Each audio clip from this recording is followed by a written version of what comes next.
Pengalaman pertama kali saya nonton bioskop. Ada yang masih ingat kamu pengalaman pertamanya nonton bioskop itu bagaimana? Karena saya ingat karena ada sesuatu yang semalu.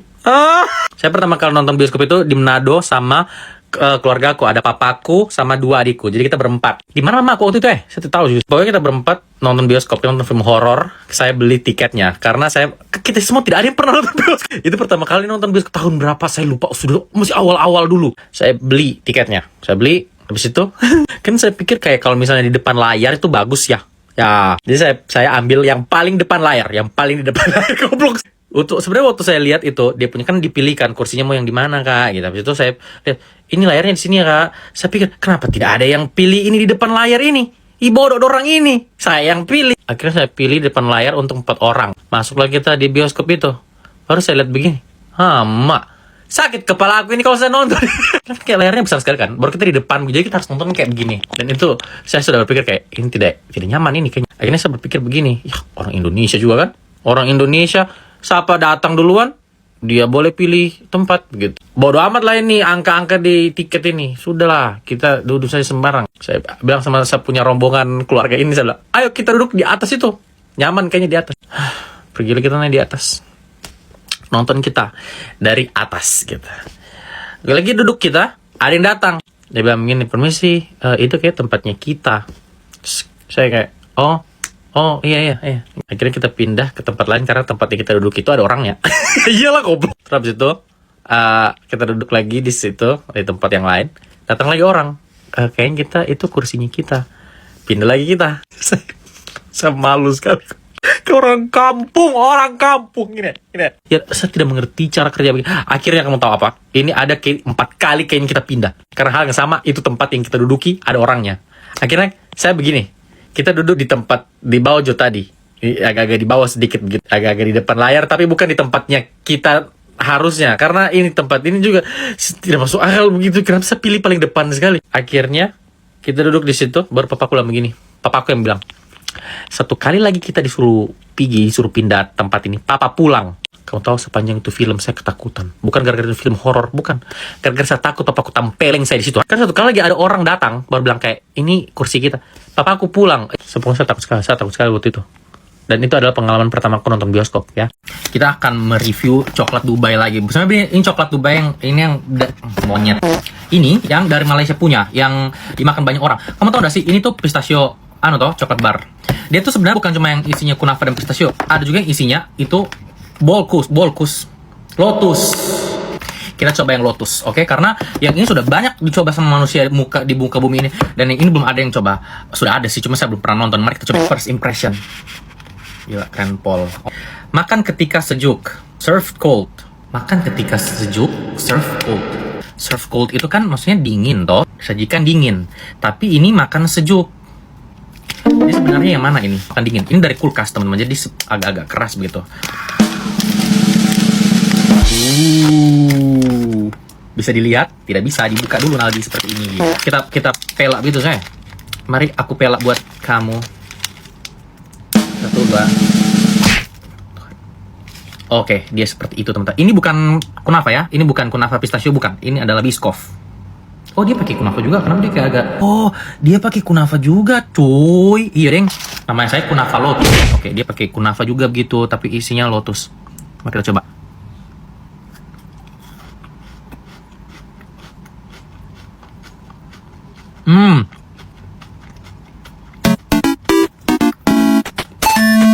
Oh ya.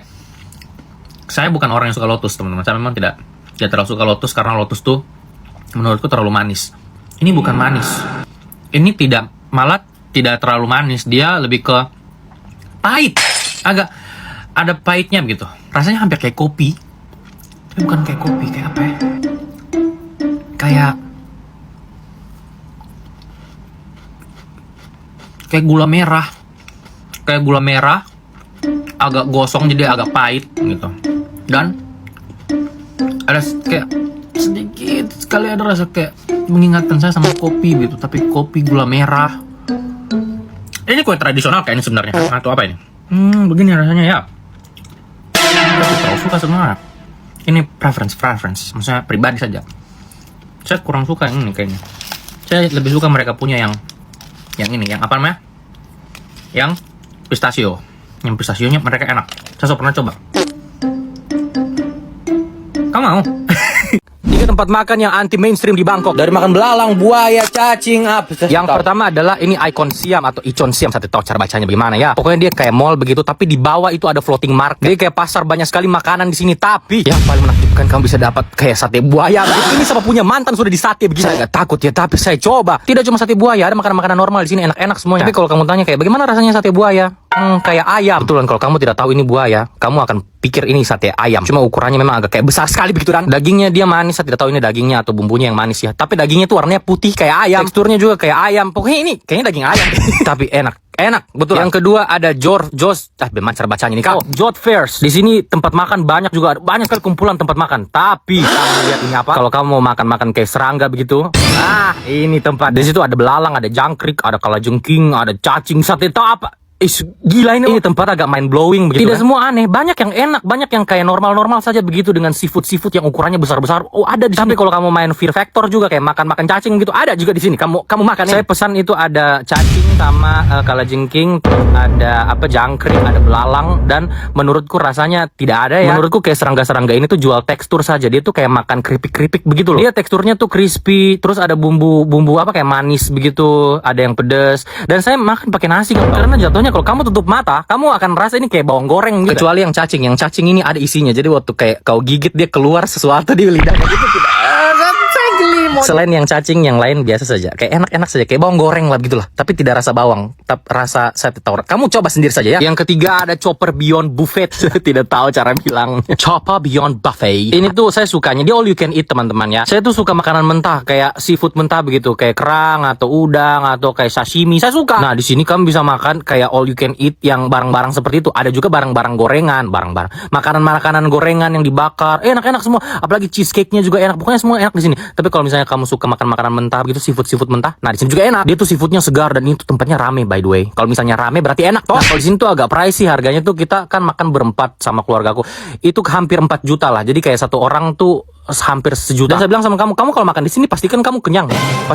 Karena ini mahal aja. Satu orang makan satu kali hampir 1 juta kayak kamu haus, memang kamu tidak kenyang pulang. Tapi worth it sih, kayak enak. Itulah 3 makanan yang boleh dicoba kalau misalnya ke Bangkok begitu. Ya sama-sama. Part 3 ikut wamil di Korea. Beneran latihan sama polisi-polisi di Korea teman-teman ya. Part sebelumnya kita sudah dibikin trauma ya untuk coba keluar dari simulasi kapal yang hampir tenggelam. Beneran di kapal betulan. Masih di kapal yang sama, kita disuruh cari jalan keluar dari kapal yang terbakar teman-teman. Ini simulasi. Jadi di dalam kapal ini sudah ada banyak asap sekali dan ruangnya gelap sekali. Pokoknya kita cari jalan keluar. Ini tuh pelatihan yang penting untuk polisi-polisi di sana karena ini bisa kejadian. Memang pernah kejadian di mana mereka tuh harus menyelamatkan korban kebakaran, tapi mereka juga harus menyelamatkan diri mereka sendiri. Itu yang kita lagi belajar sekarang. Ini pelajaran penting sekali. Karena kejadian kayak begini itu mereka hadapi di dunia nyata. Contoh ini menegangkan sekali sih. I think the training is very intense, especially on the fire part. I was thinking about the police. They need to save other people, but also have to think about themselves, which is actually very hard. I don't think things like this they can teach you anywhere else but here. I think this is like an amazing experience for me too.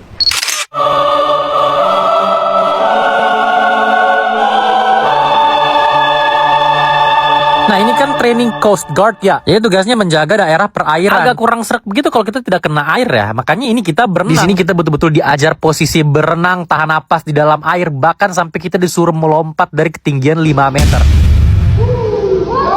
Sumpah sebenarnya saya takut sekali melompat ini, kamu tahu. Semuanya oke. Jadi saya juga harus oke. Di training yang ini saya belajar banyak tentang berenang. Nah, terus kita diajarkan juga supaya polisi-polisi di sana ternotis sama angkatan udara supaya diselamatkan dari air. Mereka buka badannya seperti ini buat lingkaran. Terus kita juga bisa menutup seperti ini. Ini tuh fungsinya untuk menghangatkan satu sama lain. Betul-betul kita diajarkan bagaimana caranya bertahan di tengah laut. Semua ini pelajaran-pelajaran ini sangat berguna sekali. Karena itu adalah training terakhir dan setelah itu kita lulus dari training ini, teman-teman. Jadi ini kita lagi upacara, terus ada itu direkam begitu, ditanya satu-satu bagaimana pengalamannya selama training kayak wamil begitu di sini. Dan jujur sebenarnya di seremoni yang ini saya agak sedih sih karena Ih, seru sekali anjay. Itu sebuah pengalaman yang tidak akan saya dapat lagi kayaknya. Betul-betul ini adalah once in a lifetime experience ya. Thank you so much untuk Ministry of Culture, Sport and Tourism dari Korea Selatan. Betul-betul pengalaman yang tidak akan terlupakan. Semua orang di sini baik-baik, semua krunya, timnya. Oh my god. Pengalaman berharga ini bisa terjadi karena semua kalian. Tapi perjalanan di Korea ini tidak. Setelah pengalaman wamil ini. 1, 2